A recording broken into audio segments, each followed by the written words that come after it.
Hi viewer, welcome back to my channel. I wouldn't expect you to know this, but I'm actually in college right now working on an English literature degree. And part of one's penance for being an English major is that you have to take a class on medieval British literature. And I'll be honest, British literature is not really a subject that I had much interest in. I didn't know much about it or what to expect from its contents, but so far my experience in this class hasn't been so bad. Especially since I'm not splitting my brain power between reading the words and comprehending them. And hey, a fun, surprising benefit of this class, and just being an English major in general, is that my homework is basically I get to read myself a bedtime story every night. Now, if only I got to go to bed. One such epic of British literature that I've got to read is this little ditty called Beowulf, one of Europe's oldest stories, a true Anglo-Saxon legend.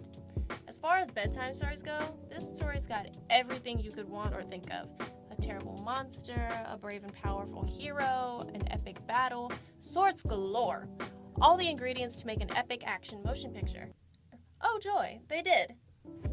Beowulf 2007 is a movie adaptation of Beowulf, directed by Robert Zemeckis, who you may or may not know from directing this little indie movie I don't think anybody saw, Forrest Gump.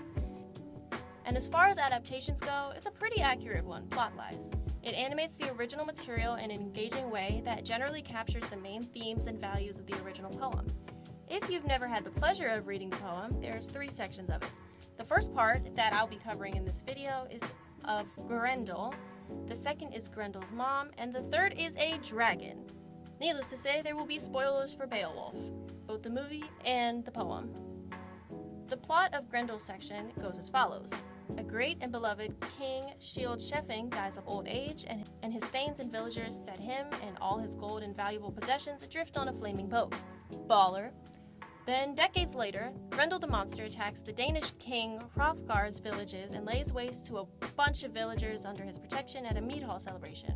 No one is able to stop him until Beowulf, Prince of the Geats, and his men arrive from across the sea to help solve the Grendel problem.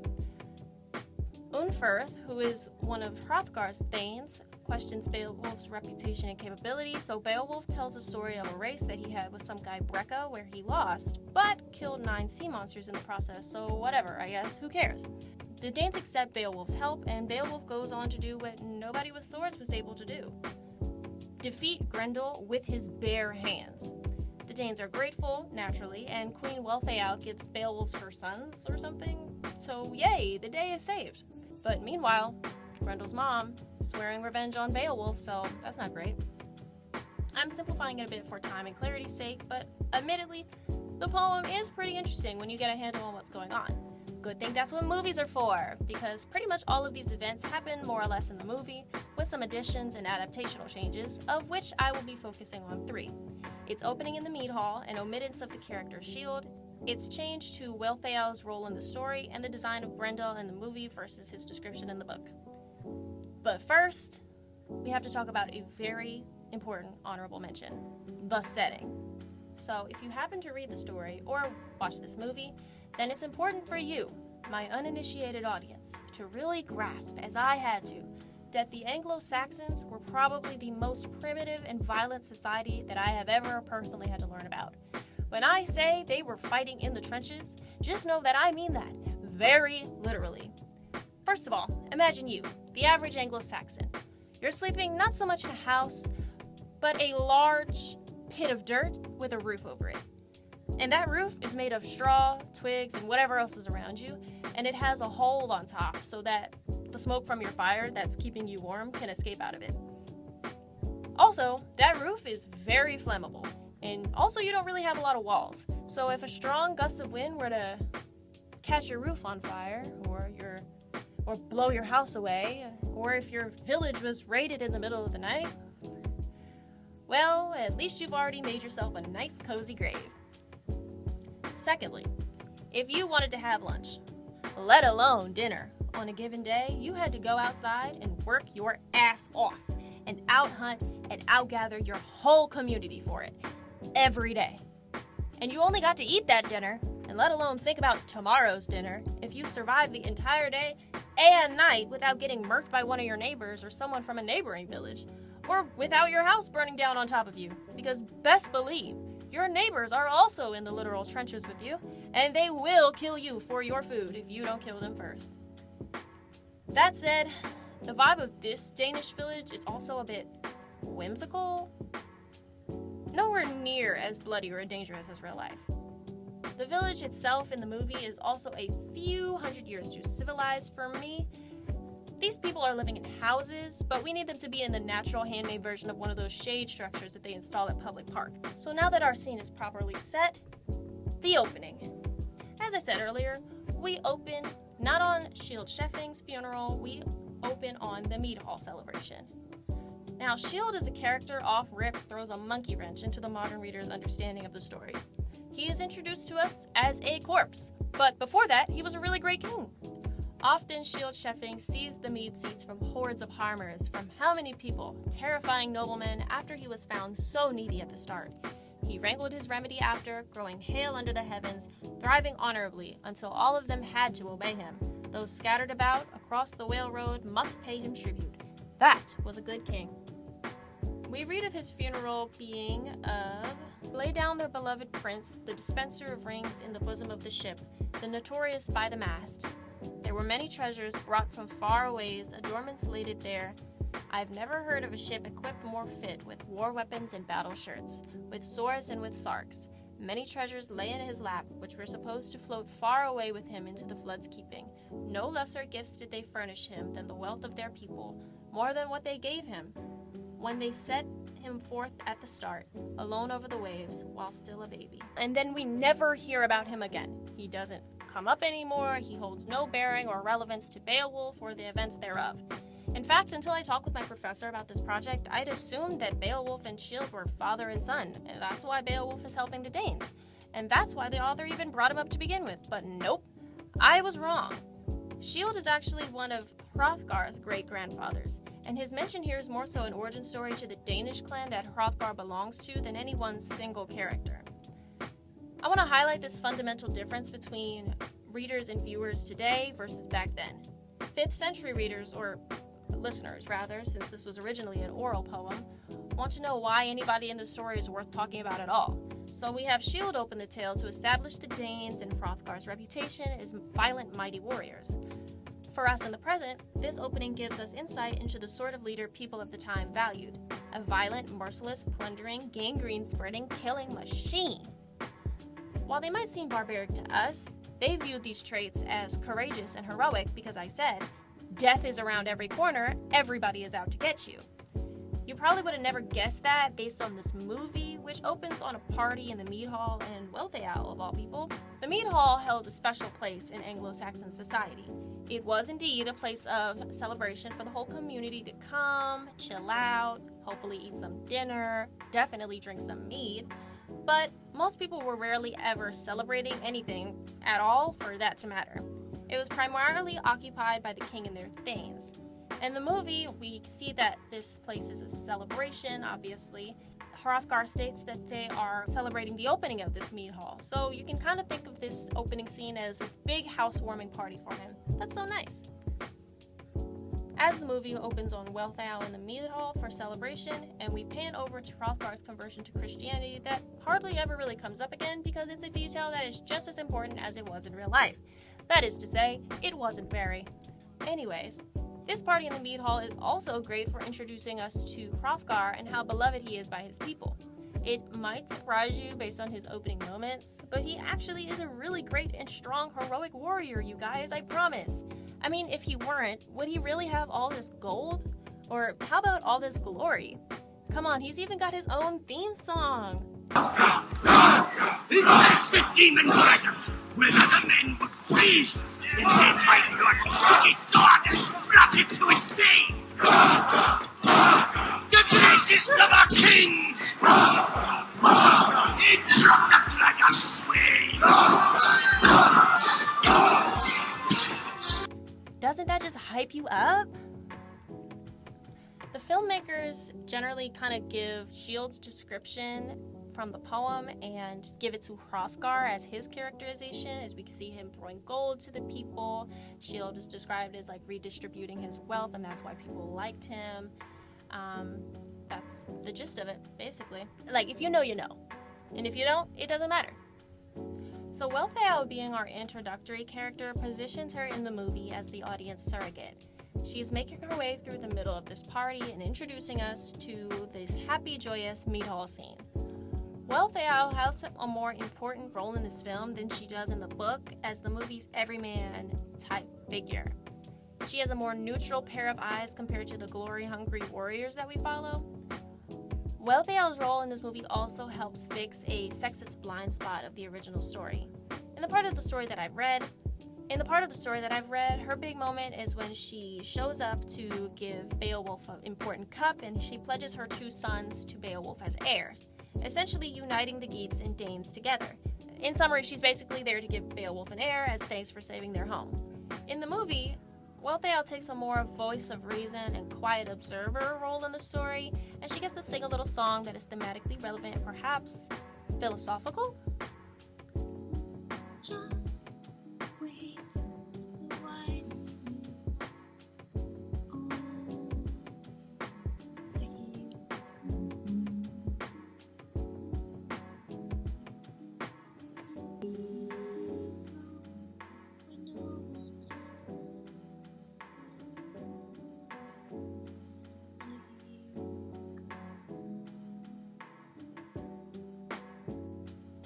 But in any case, very different from the original poem. Zemeckis also adds a romantic tension between Wealthao and Beowulf that appeals to the modern audience more than it would have back in the day.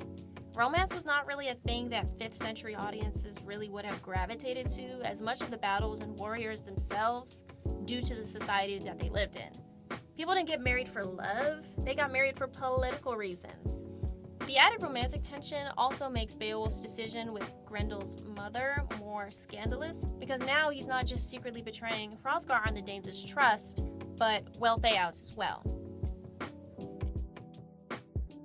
We're going to talk about the big bad of this story, Grendel. I, for one, really like the way this movie portrays Grendel's attack, and I'm kind of obsessed with Grendel's design. I love how grotesque they made him. It's just so perfect for this character, I think. Like, look at him. He's revolting. His intro scene is ominous, it's terrifying, it's tense, and it's appropriately violent. In the original story, he is only described as having fearful talents. So I love how they give him this blue firelight to light this scene, and how I love how he's just flinging people around, impaling them on each other's swords, and flinging them in the air. So much waste is laid. And Hrothgar, who is being played by Sir Anthony Hopkins, is kind of pathetic in this scene. He's mostly seen running around shouting, "Where's my sword?" And it's actually a miracle and insane plot armor that he doesn't die. Because Grendel easily could have killed him. They have this like stare down, and it's really weirdly intimate and like just long, and like it's a long pause. It's kind of until Grendel just runs away. Boo. But this is definitely a change from the source material, and it serves to make Beowulf look more impressive when we meet him, and also quickly communicates to the audience that the Danes are very outmatched against Grendel, which is a great way to show and not tell. Unfortunately, it does have the side effect of making Hrothgar look lame as hell. Back to Grendel, he goes home and gets scolded by his mom, Angelina Jolie, who, side note, before I watched this movie, I thought she was going to be, like, voicing Grendel's mom, but no, she is fully in the movie, like, in animated form. Like, whoa, Angelina Jolie, what are you doing in this movie? Anyway, Angelina Jolie scolds Grendel in English, but Grendel speaks in Old English, which I think is a really creative way to emphasize his separation from everyone else in the story, and it also is a cool way to nod to the original dialect of the original poem, and as I said, just translates the separation that exists between him and all the other humans in the story. They are all in a community sharing a language and values and needs and all that, and Grendel is just singular. Afterwards, we see the fallout from the attack and some yada-yadaing about how bad and scary Grendel is and how he's ruining the peace of the village. And Hrothgar, the biggest and baddest warrior with the biggest reps, says, verbatim, What we need is a hero. And then we cut to Beowulf. As far as chronology goes, the events of Beowulf's story remain pretty much the same from page to screen. The biggest change Zemeckis makes to our titular hero is dunking his story and actions in a little dose of modern nuance for his modern audience. At introduction, Beowulf makes great mention about how they're doing it for the glory, and the glory is greater than gold and everything else, which is not only a good setup for Beowulf's character arc within this movie, but represents the ethos of every warrior you would encounter in this time period and translates that into the movie form. Another thing about Anglo-Saxon society that I want to make sure I emphasize is just how important a warrior's reputation was in this culture. It really was all the currency you had. If nobody knows who you are, why shouldn't I attack your village?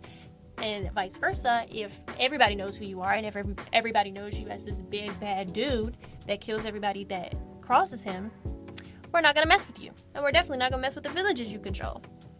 Which is why it matters when Unferth, who was so affectionately called Hrothgar's wisest advisor in almost the same breath as weasel-faced bastard, calls Beowulf a fraud in front of everybody, and brings up his duel that he had with this guy Brecca and how he's telling everybody how he beat Beowulf. He's trying to undercut Beowulf and make him look like a weak, incompetent fraud. Then we actually see a montage of this race as Beowulf tells it, and interestingly, he claims to kill 9 sea monsters that we do luckily get to see, and it is pretty cool. But we are shown that he actually spares this mermaid, siren-looking one, as he's telling everyone he killed it. Even when he says he's killed 9, one of his own thanes and best friends whispers, "Last time it was 3. which is different than in the poem. And this is that nuance I was talking about, because this little nugget of information recontextualizes Beowulf's character and dampens his reputation with the audience, casting an aura of doubt about Beowulf, his character, and his abilities. In the original poem, you progressively get more confident and sure about Beowulf's success versus Grendel because of this story that he tells. This change also sets up Beowulf's willingness and tendency to embellish details about his life and heroics to make himself look better. Beowulf and company prepare to fight Grendel and start luring him over, and I think this was a really good adaptation of this battle. They translate Beowulf foregoing his sword and shield in the original story to him fighting completely stark naked, and it made me laugh so hard because of how goofy it is, but it makes it fun, so what the heck, you know. The battle itself is really engaging, like Grendel literally bites a guy's head off and chews it like popcorn at one point. That's pretty metal. Anyway, yada yada yada, Grendel dies, Beowulf gets his glory and praise. He also royally pisses off Grendel's mom, who meanwhile is cradling her son as he takes his dying breath. And one thing I can tell about this character, she's gonna get her lick back, as she should. So, a major theme of this story that the movie presents as the moral for this entire story is that pride and arrogance aren't everything and can even be dangerous. To sum up the next 45 minutes of this movie that I'm not really going to talk about in detail because I haven't read these part of the stories, therefore I can't judge them as an adaptation, Beowulf is seduced by Grendel's mom and he sews her a replacement son. He lies about Grendel's mom being dead to everyone. Hrothgar kills himself after making Beowulf his heir and relinquishing his territory and wife to him. Yikes. To make a long story short, years pass and the son of Beowulf and Grendel's mom becomes a dragon that Beowulf doesn't technically succeed in killing, but the dragon does eventually die, and so too does Beowulf. Beowulf gets the shield send-off that the original poem opened with, which I thought was a nice way to incorporate that little bit of information. It's a nice Easter egg if you read the poem, and if you don't, well, it's still a nice funeral. So yeah, that's Beowulf, or at least the first section of Beowulf. I think Beowulf is a great story to bring to the silver screen because it has all the making of an excellent fantasy action movie. You might even argue that it is the blueprint for such a movie. It's got action, it's got secrets and deception, it's got dragons, it's got monsters, tragic deaths, a complete hero's journey. It's got some glory, it's got some gold, it's got a little bit of God, it's even got hot woman. I mean, what more can you really ask for, am I right? Overall, I think this movie is great for people who want to read the story of Beowulf but do not want to actually read the story of Beowulf. And that's okay. It's 3,000 lines. You're not missing all that much. I would also recommend this movie to people looking to dip their toe into British literature or just want a straightforward, archetypical, good old-fashioned hero's journey. So yeah, that's the end of the video. Thanks for tuning in. Here are my sources. Have a great day.